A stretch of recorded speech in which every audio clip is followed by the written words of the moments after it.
बच्चों, अभी तक हमने शिक्षा मनोविज्ञान में उसका विकास, प्रवर्तक और उसकी विधियों के बारे में जाना। अब हमारा आज का जो टॉपिक है, जिसके हमने थोड़ी सी कल चर्चा करी थी, जिसका नाम था शिक्षा मनोविज्ञान की प्रकृति।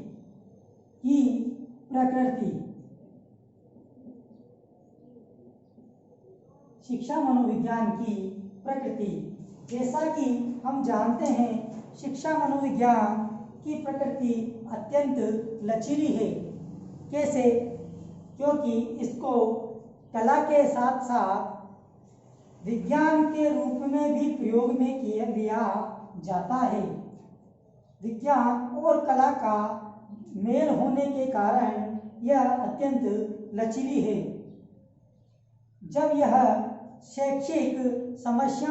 जब इसमें शैक्षिक समस्याओं की खोज करने में काम में आती है, तो इसे विज्ञान कहते हैं। जब इसको शैक्षिक समस्याओं को खोजने में काम में लिया जाता है, तब इसे विज्ञान कहा जाता है। और जब उन्हीं समस्याओं को हल करके रोचक रूप से प्रस्तुत किया जाता है, तब यह कला के रूप में बन जाती है। शिक्षा मनोविज्ञान में अगर कहा जाए तो मनोविज्ञान व्यवहार का शुद्ध विज्ञान है।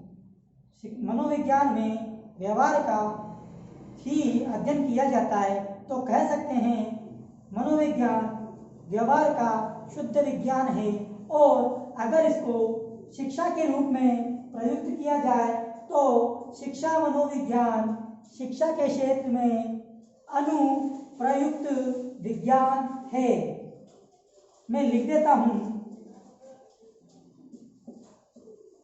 शिक्षा मनोविज्ञान अत्यंत लचीली प्रक्रिया है। अत्यंत लचीली प्रक्रिया है, या इसकी अत्यंत लचीली प्रकृति है।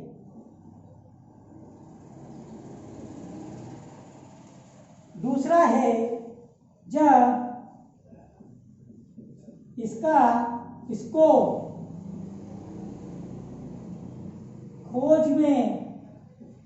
खोज में काम लेते हैं, तो यह विज्ञान बन जाता है।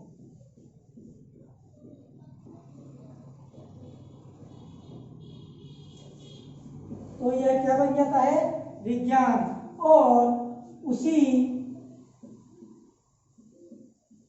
खोज या समस्या को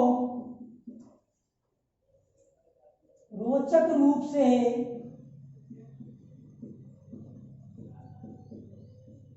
हल करते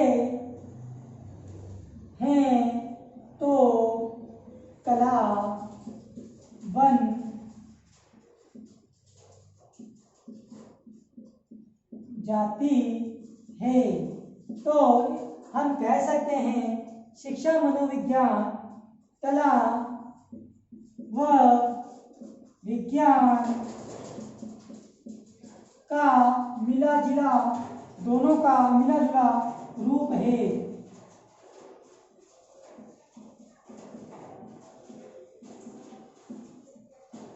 दोनों का मिला-जुला रूप है।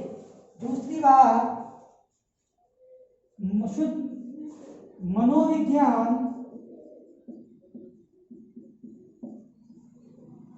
व्यवहार का, अभी तक हमने जितना भी पढ़ा व्यवहार के बारे में ही पढ़ा। मनोविज्ञान हमेशा व्यक्ति या मनुष्य के व्यवहार के ऊपर अध्ययन करना सिखाता है। तो मनोविज्ञान व्यवहार का शुद्ध विज्ञान है। और शिक्षा मनोविज्ञान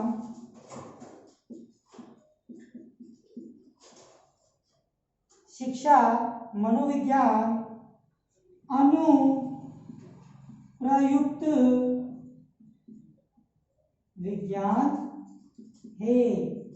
जो अनुप्रयुक्त होए, काम तो नहीं आए परंतु उसमें भी विज्ञान छिपा होता है। अब इसके क्षेत्र,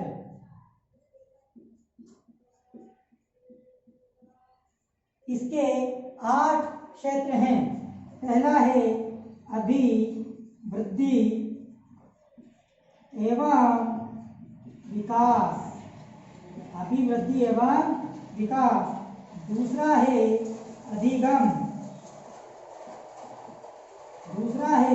अधिगम, देखिए हमने शिक्षा मनोविज्ञान की प्रकृति के बारे में जाना कि शिक्षा मनोविज्ञान की प्रकृति कैसी है, यह अत्यंत लचीली है। दूसरा, हमने जब इसको खोज में काम में लिया या किसी चीज को खोज में काम में लेते हैं मनोविज्ञान को, तो यह विज्ञान बन जाती है। और उसी खोज की समस्या को जब हम उसके निदान करते हैं या उत्तर देते हैं, रोचक तरीके से हल करते हैं, तो वह कला बन जाती है। तो कला और विज्ञान दोनों के रूप में शिक्षा मनोविज्ञान या मनोविज्ञान काम में आती है। मनोविज्ञान व्यवहार का शुद्ध विज्ञान तो है ही, परंतु उसके साथ साथ शिक्षा मनोविज्ञान अनुप्रयुक्त विज्ञान भी है। इसके 8 प्रकार होते हैं। पहला है अभिवृद्धि एवं विकास, दूसरा है अधिगम,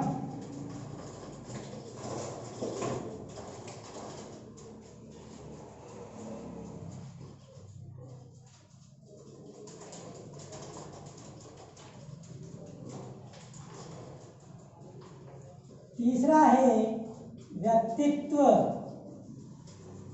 चौथा है बुद्धि, पांचवा है व्यक्तिगत भिन्नता, छठा है मापन एवं मूल्यांकन,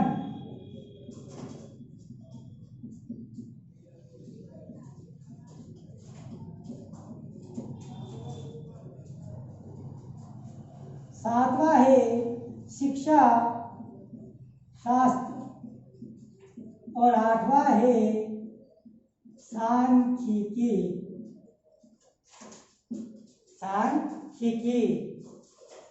शिक्षा शास्त्र में विद्यालय एवं उसका वातावरण आता है। ये इसके 8 प्रकार हैं। लिख लीजिए आप। आपसे निवेदन है कि आप हमारे चैनल जेटीसी कोटा को ज़्यादा से ज़्यादा सब्सक्राइब करें, बेल आइकन दबाएं और ज़्यादा से ज़्यादा शेयर करें। साथ ही ये जो व्हाट्सएप नंबर दे रखे हैं, इस पर किसी भी प्रकार की क्वेरी होने पर हमसे संपर्क कर सकते हैं, या किसी प्रकार से असंतुष्टि या प्रश्न पूछना है तो इस पर पूछ सकते हैं।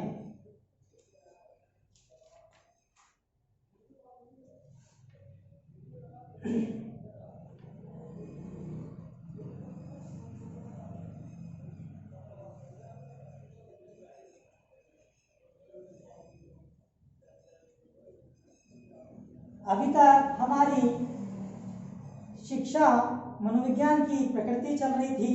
अब हमारा पहला बिंदु आता है अधिगम। हमारा जो मुख्य बिंदु आता है अधिगम। अधिगम के आप बारे में अधिकतर ने पढ़ा भी है और जाना भी है कि अधिगम क्या होता है।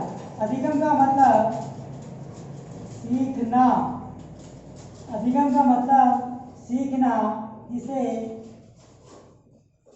लर्निंग भी बोलते हैं, जिसे लर्निंग भी बोलते हैं। देखिए, सीखना एक निरंतर चलने वाली प्रक्रिया है। मनुष्य के जन्म से लेकर उसके जीवन पर्यंत यह प्रक्रिया चलती रहती है, परंतु उसके जीवन पर्यंत में इसकी गति में परिवर्तन आता रहता है। जैसे बाल्यावस्था में बालक की सीखने की प्रवृत्ति या प्रकृति अत्यधिक तेज होती है। वह हर बात को या हर किसी चीज को वह बहुत जल्दी सीखता है। जैसे जैसे व्यक्ति की उम्र बढ़ती जाती है, उसके सीखने की गति में थोड़ी कमी आती जाती है और एक समय पर वह बिल्कुल काम हो जाती है। सीखना एक उद्देश्यपूर्ण प्रक्रिया है। सीखना एक उद्देश्यपूर्ण प्रक्रिया है। मानव के व्यवहार में परिवर्तन लाना सीखना या अधिगम का ही कार्य होता है। चलिए हम लिखते हैं, सीखना एक निरंतर चलने वाली प्रक्रिया है। दूसरा बिंदु, यह जन्म से लेकर जीवन पर्यंत चलने वाली प्रक्रिया है। तीसरा यह है कि जीवन के अनुसार इसकी गति में परिवर्तन होता रहता है। चौथा बिंदु है, सीखना एक उद्देश्यपूर्ण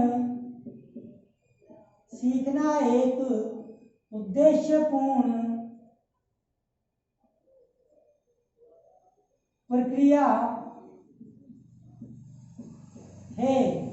सीखना एक उद्देश्यपूर्ण प्रक्रिया है, जिससे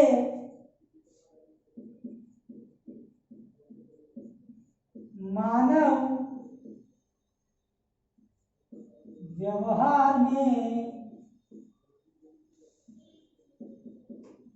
परिवर्तन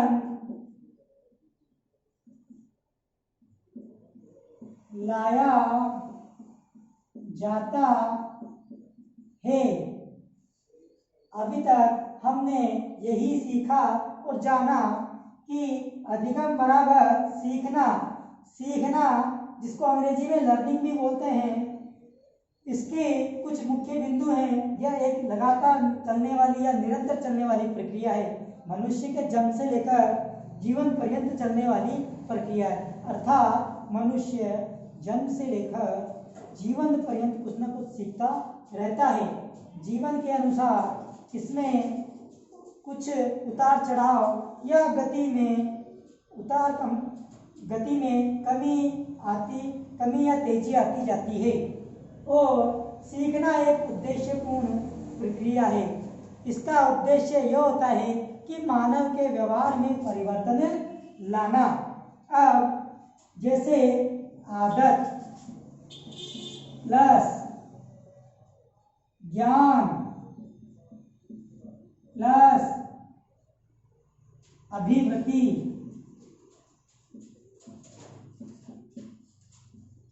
बराबर अधिगम।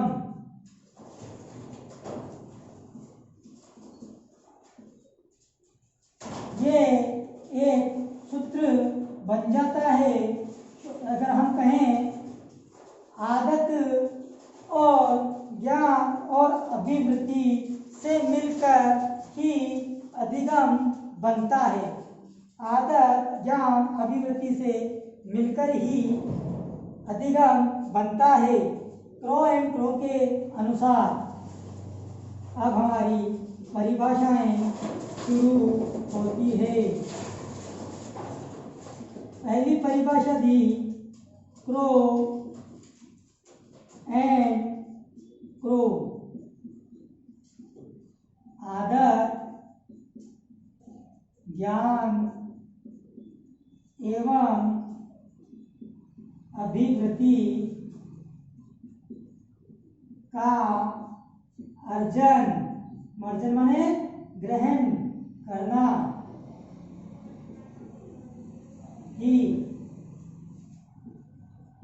अधिगम है। देखिए बच्चों, अभी तक हमने अधिगम के बारे में पढ़ा, समझा और जिसका निष्कर्ष निकल के आया कि आदत ज्ञान अभिवृत्ति बराबर होता है अधिगम। और अब इसके अधिगम के ऊपर किन किन मनोवैज्ञानिकों ने, महान मनोवैज्ञानिकों ने अपनी परिभाषाएं दी, वो हम लिखेंगे। पहली है क्रो एंड क्रो के द्वारा। क्रो एंड क्रो ने इसके ऊपर बोला कि आदत ज्ञान एवं अभिवृत्तियों एक नहीं अनेक का अर्जन करना ही, अंदर ग्रहण, शरीर के अंदर ग्रहण करना ही अधिगम कहलाता है। दूसरा है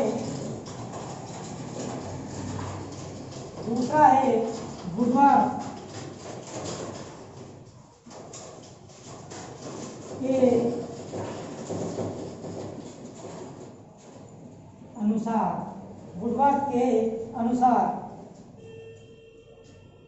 नवीन ज्ञान एवं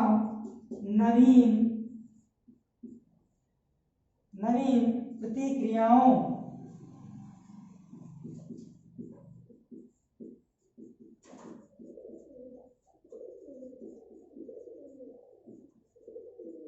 का अर्जन करना ही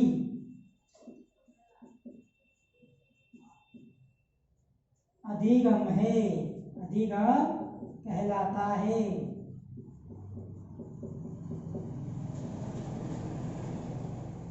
श्रीमान वुडवर्ड जी के अनुसार कहा गया कि नवीन ज्ञान, जब कोई बालक के सामने कोई नई चीज देख देते हैं या उसे कोई नई चीज सिखाई जाती है और उसके ऊपर उसे कोई प्रतिक्रिया करने के लिए कहा जाता है, जब वह उसे सीख जाता है, नवीन ज्ञान को प्राप्त कर लेता है, तो उसे वो अधिगम कहा जाएगा।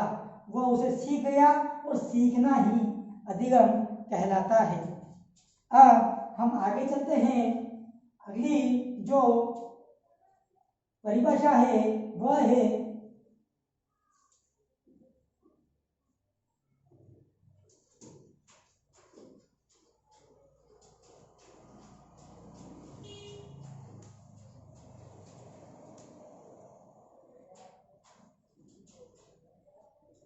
फ्रांसिस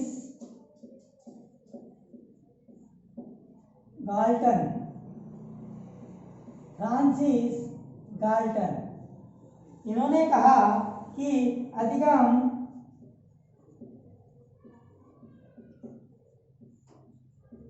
खोज करने की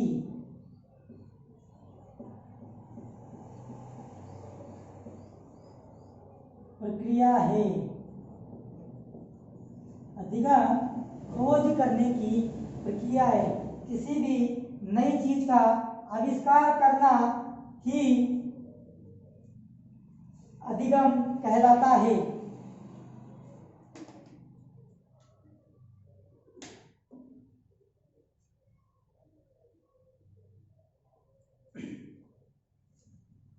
थॉर्नडाइक के अनुसार उद्दीपक उद्दीपक यानी जिससे नवीन कार्य करने की तरफ उत्सुकता पैदा हो, उद्दीपक एवं अनुक्रिया उसके प्रतिक्रिया में संबंध बनाना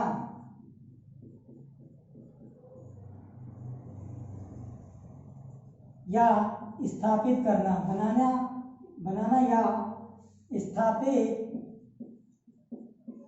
करना ही अधिगम है।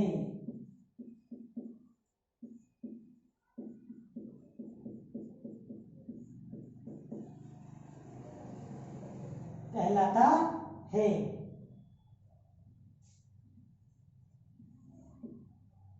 अधिगम खोज करने की प्रक्रिया है।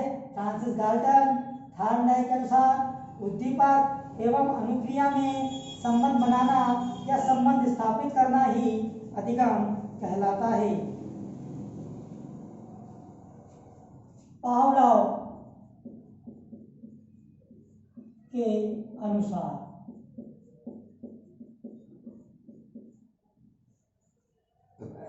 अस्वाभाविक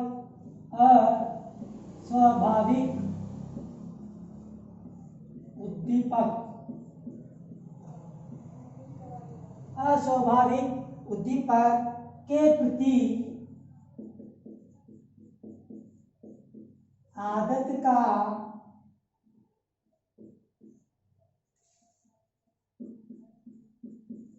निर्माण करना ही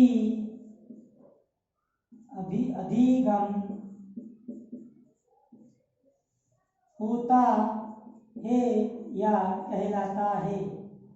देखिए, पावलोव के अनुसार अस्वाभाविक उद्दीपक के प्रति आदत का निर्माण करना ही अधिगम होता है।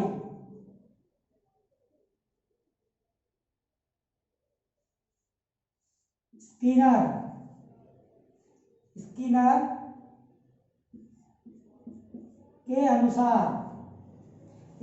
के अनुसार अधिगम व्यवहार में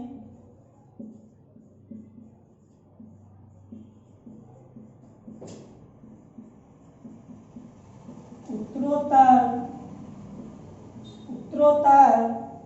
सामंजस्य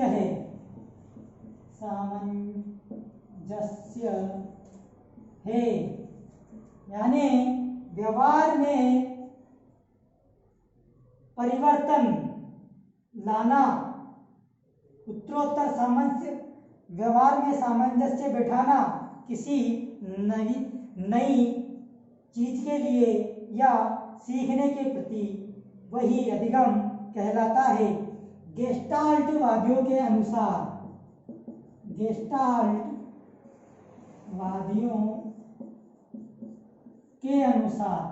गेस्टाल्टवादियों ने कहा, सीखना अचानक होता है।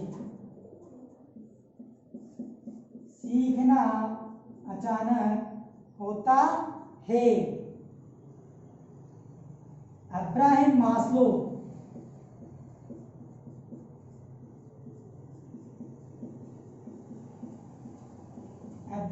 मास्लो के अनुसार सीखना आवश्यकता का प्रतिफल है। सीखना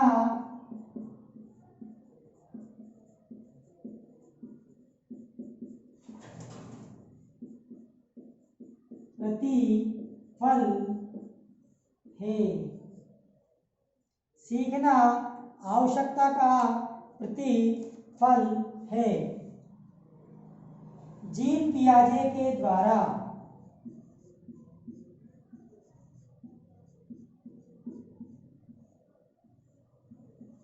जीन पियाजे ने कहा कि विकास की किसी भी अवस्था में, विकास की किसी भी अवस्था में बालक को कुछ भी सिखाया जा सकता है। अर्थात इस परिभाषा से कहा जा सकता है कि बालक जब उसका विकास होता है, बालक से वह किशोरावस्था तक आने में उसका जो विकास होता है, तो उस अवस्था तक उसको कुछ भी सिखाया जा सकता है। कहते हैं ना कि कुम्हार कच्चे घड़े को किसी भी प्रकार का आकार दे सकता है, या मिट्टी को, गीली मिट्टी को किसी भी प्रकार का आकार दे सकता है। तो बालक भी उस समय गीली मिट्टी ही होता है, और अध्यापक एक कुम्हार रूपी व्यक्ति होता है जो उसको तराश कर एक सांचे में परिवर्तित करता है, जो जिस प्रकार का सांचा होता है उस काम में आता है। चाहे वो सुरई हो, चाहे मटका हो, चाहे वो पतीला हो, जिस सांचे में उसको डाला जाएगा वो उसी काम में आएगा। आगे देखिए, शेफर के अनुसार अधिगम समायोजन, शेफर अधिगम